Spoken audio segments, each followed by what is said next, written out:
Friends, मैं हूं आपके सामने गौरव मिगलानी। इस वीडियो में अब जो टॉपिक हम स्टडी करने जा रहे हैं that is working capital forecasting methods, या इसको हम कंप्यूटेशन ऑफ वर्किंग कैपिटल भी कह सकते हैं। तो ये टॉपिक स्टार्ट करने से पहले मैं आपको बता देता हूं कि हमने पीछे वाली वीडियो के अंदर with in 15 minute working capital management का कंप्लीट चैप्टर कवर कर लिया है, जिसमें मैंने छोटे छोटे टॉपिक्स को बहुत जल्दी से एक ही वीडियो में समझा दिया है। तो चलते हैं अब हमारे टॉपिक की ओर, that is working capital forecasting techniques.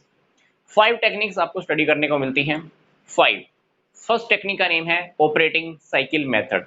Operating cycle method में क्या होता है कि हमें ऑपरेटिंग साइकिल के बारे में पता होना चाहिए कि ऑपरेटिंग साइकिल क्या होता है। रियलिटी में जो कैश होता है आपके पास, उससे आप खरीदते हो raw material, then finished goods बन जाती हैं, देन आपके ट्रेड रिसीवेबल कन्वर्ट होते हैं, ट्रेड रिसीवेबल वापस आपके कैश में कन्वर्ट हो जाते हैं।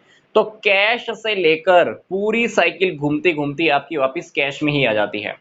तो इस टाइम पीरियड के अंदर कितना वक्त आपका पैसा इन सारी आइटम्स में फंसा रहा, raw material, work in progress, finish goods, then again debtors के अंदर। तो इस पूरे टाइम पीरियड के अंदर आपका कितना पैसा फंसा रहा, कितने टाइम तक लगा रहा, ये हमको जान लेना बहुत जरूरी होता है। प्लस इस टाइम पीरियड के अंदर हमारी करंट लायबिलिटीज क्या हो सकती हैं। तो ऑपरेटिंग साइकिल के अंदर हम इनका टाइम पीरियड और अमाउंट फाइंड आउट करते हैं, देन उसी के बेस पर हमें करंट एसेट्स और करंट लायबिलिटीज को लेकर एक स्टेटमेंट रेडी करनी होती है, जिस स्टेटमेंट को हम बोलते हैं statement showing working capital requirement. इस स्टेटमेंट के अंडर में करंट एसेट्स और करंट लायबिलिटीज के अमाउंट के बेसिस पर, उनके टाइम पीरियड के बेसिस पर हम ये चेक करते हैं कि हमें कितनी करंट एसेट्स की रिक्वायरमेंट हो सकती है, कितनी करंट लायबिलिटीज की रिक्वायरमेंट हो सकती है।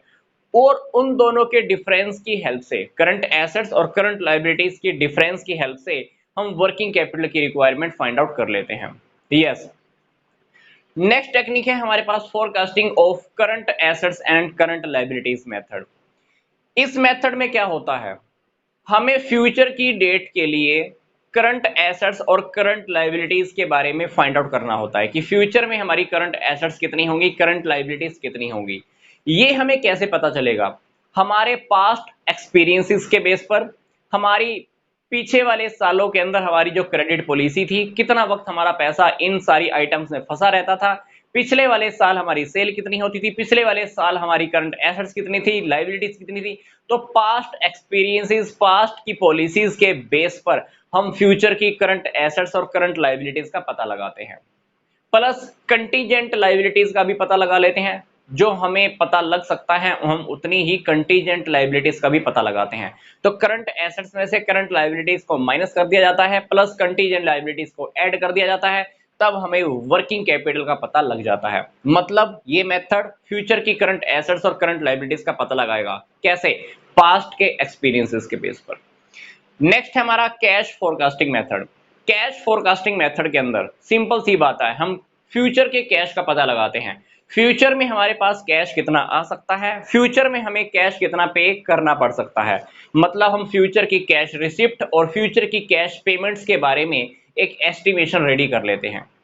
फिर कैश रिसिप्ट में से कैश पेमेंट्स को माइनस कर देते हैं और उसके अंदर जो हमारा ओपनिंग बैलेंस होता है कैश का, वो ऐड कर देते हैं। मतलब ओपनिंग बैलेंस प्लस फ्यूचर का कैश रिसिप्ट माइनस फ्यूचर की कैश पेमेंट्स, हम उसको सारा बैलेंस निकाल लेते हैं, जिसकी हेल्प से हमें फ्यूचर की वर्किंग कैपिटल का पता लग जाता है। नेक्स्ट मेथड है परसेंटेज ऑफ सेल्स मेथड। जैसे कि आपको इसके नेम से ही समझ में आ रहा है, इसमें हम क्या करते हैं, सेल्स की डिफरेंट डिफरेंट आइटम्स के साथ एक रेशो फाइंड आउट करते हैं। सेल्स रॉ मटेरियल का कितना परसेंट है, सेल वर्क इन प्रोग्रेस का कितना परसेंट है, सेल फिनिश गुड्स का कितना परसेंट है, सेल डेटर्स का कितना परसेंट है। तो इस तरह से कुछ आइटम्स के साथ हम सेल्स का रेशो फाइंड आउट करते हैं। रेशो फाइंड आउट करने के बाद हमें क्या करना होता है, फ्यूचर की सेल का भी एस्टिमेशन लगाना होता है, और जो हमने रेशोज निकाले थे अभी, उन रेशोज के बेस पर भी हम ये देख लेते हैं कि फ्यूचर में हमें वर्किंग कैपिटल की रिक्वायरमेंट कितनी हो सकती है। मतलब इसमें क्या करते हैं, डिफरेंट डिफरेंट आइटम्स के साथ हम सेल्स का रेशो फाइंड आउट करते हैं। नेक्स्ट टेक्निक है projected balance sheet method. Projected balance sheet method के अंदर हम क्या करते हैं, कुछ एस्टिमेशंस लगाकर फ्यूचर की एक बैलेंस शीट रेडी कर लेते हैं, पूरा का पूरा डेटा भर लेते हैं उसके अंदर, एसेट्स भी लायबिलिटीज भी पूरी फिल कर देते हैं। अब हमने बैलेंस शीट तो रेडी कर ही ली। बैलेंस शीट रेडी करने के बाद हम क्या करते हैं, करंट एसेट्स में से करंट लायबिलिटीज को माइनस कर देते हैं और हमारे फ्यूचर की हमें वर्किंग कैपिटल का पता लग जाता है। इन दोनों मेथड्स में डिफरेंस है। इसमें हम क्या कर रहे हैं, पास्ट के एक्सपीरियंसेस के बेस पर सिर्फ करंट एसेट्स और करंट लायबिलिटीज का पता लगाते हैं, जबकि इस मेथड के अंदर क्या है, हम एक बैलेंस शीट कंप्लीट रेडी करते हैं जिसमें करंट एसेट्स और करंट लायबिलिटीज के डिफरेंस की हेल्प से वर्किंग कैपिटल की रिक्वायरमेंट का पता लगा लेते हैं। तो ये थी हमारी 5 टेक्निक्स, जिसमें से सबसे इंपॉर्टेंट टेक्निक्स के ऊपर जहां आपको प्रैक्टिकल क्वेश्चंस काम करने को मिल सकते हैं, that is operating cycle method. ये मेथड्स आपको बहुत ध्यान से देखने होंगे। सबसे इंपॉर्टेंट मेथड मैं आपको बता रहा हूं फिर से, फर्स्ट है जिसके ऊपर आपको सबसे ज्यादा प्रैक्टिकल क्वेश्चंस मिल सकते हैं।